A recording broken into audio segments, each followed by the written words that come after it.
Bonjour à toutes et à tous, donc je suis Elsa Boujard, tête de liste cap à gauche aux élections municipales à Cahors, et le 15 mars dernier, le maire sortant a été réélu au premier tour et cap à gauche a obtenu un siège dans l'opposition au conseil municipal. Donc je suis ravie de pouvoir représenter notre collectif, je dis notre parce que même si vous ne les voyez pas, la dernière, il y en a 34 des comme moi.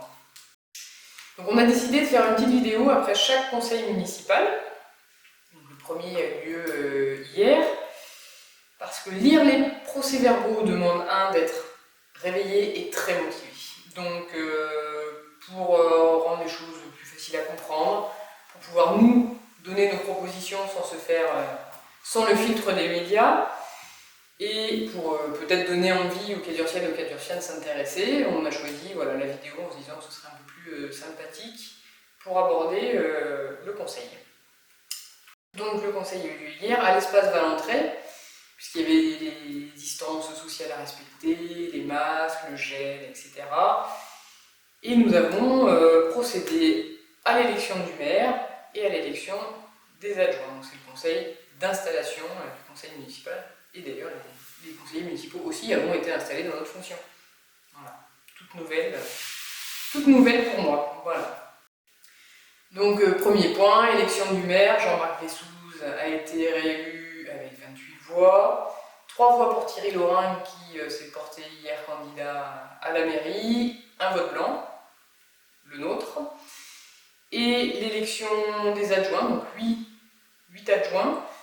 La liste Marx, du nom du premier adjoint, Jean-Luc Marx, qui là aussi a obtenu 28 voix et 4 votes blancs, dont le nôtre. Alors pourquoi le vote blanc? Parce qu'à la lumière des 12 années passées, on ne cautionne pas la politique de la majorité, et on reconnaît la légalité de l'élection, mais on n'oublie pas quand même que 75% des électeurs inscrits n'ont pas voté pour l'actuelle majorité. Voilà. Donc suite à ça, le maire fait son discours où il présente la politique qu'il souhaite mener, remercie ses colistiers, etc. Et nous aussi, nous avons pris la parole pour Cap à gauche. Donc c'est l'occasion un peu de dire quels seront nos axes politiques, de rappeler nos fondements, de rappeler les fondements de notre programme, et puis de dire un peu comment on se positionnera dans le débat. Donc on a, comme je disais, mis le premier accent sur la démocratie. Voilà, 75% des électeurs inscrits n'ont pas voté pour la majorité. Il est donc indispensable que la majorité mette en place des outils démocratiques qui lui permettront de rendre légitimes les décisions. Donc c'est des choses qu'on a portées pendant la campagne, un référendum citoyen, un temps de parole au conseil municipal pour les associations, les syndicats, des conseils de quartier, mais avec des budgets participatifs qui leur permettent d'être autonomes et de prendre des décisions. Deuxième point qu'on ne pouvait pas ignorer, bien sûr, la situation sanitaire. On a vu des services publics d'État et municipaux nous permettre de tenir debout et de faire face à cette crise. Donc on a rappelé notre soutien. Et les inégalités qui sont flagrantes dans cette crise, et la mairie, pour nous, doit vraiment mettre en place les mesures pour permettre à tout le monde de traverser cette onde de choc. Le troisième point, qui vient chapeauter tous les autres, l'urgence écologique et climatique. Plus le temps des petites mesures, du pinceau en verre, de la petite piste cyclable, etc., des demi-mesures, c'est plus possible. La majorité se disant écologiste, on va peut-être pouvoir voir advenir une politique à la hauteur des enjeux. Et ce que cette crise nous enseigne, si tant est qu'on ne le savait pas encore, pour ceux qui ne le savaient pas encore, tout du moins, c'est que notre territoire doit pouvoir répondre à nos besoins.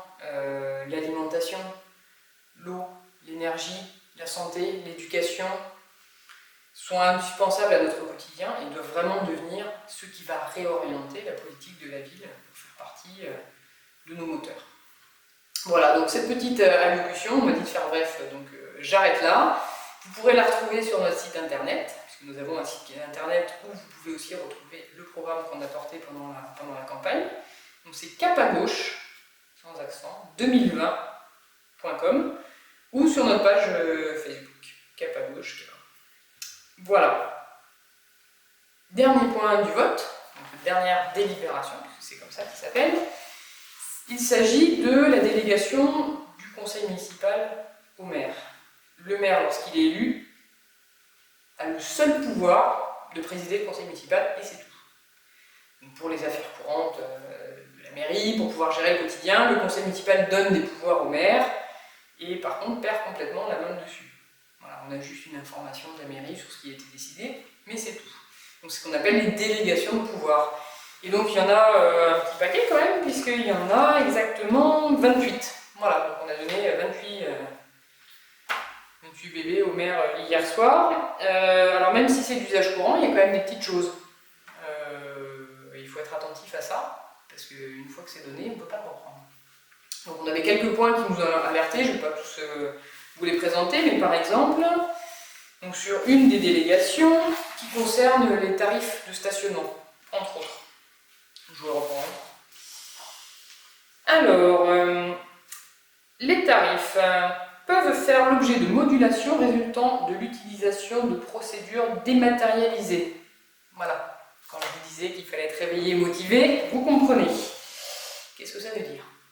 Voilà, les tarifs de stationnement, faire l'objet de modulations dématérialisées. Bon, concrètement, ça veut dire dématérialisé, qu'on ne peut plus payer avec ses petites pièces, avec sa carte bleue. Donc nous, on a la crainte de voir la possibilité d'utiliser ces modes de paiement disparaître. Et aussi de moduler, c'est-à-dire que si je paye avec mon application QPark, je payerai moins cher que ceux qui ne l'utilisent pas. Et pour nous, c'est pas normal, parce que c'est inégalitaire. Donc on a alerté le maire là-dessus, on dit mais bon, qu'est-ce que vous voulez faire, c'est quoi vos intentions? On n'a pas exactement eu la réponse dans le cadre, j'ai sûrement dû pas bien poser la question, il faut que je me forme, comme je vous dis, je commence, mais on aura l'occasion, j'imagine, de reparler de ce sujet-là plus tard. Voilà, donc premier conseil municipal pour Cap à Gauche, premier pour moi, premier pour la majorité. On est là, on ne lâchera rien, on sera présent, on sera avec vous. Et puis donc vous pouvez nous suivre sur capagauche2020.com, sur la page Facebook, et donc on fera une petite vidéo à chaque conseil municipal, comme ça, pour expliquer un peu ce qui s'est déroulé. Et j'espère vous retrouver à la prochaine.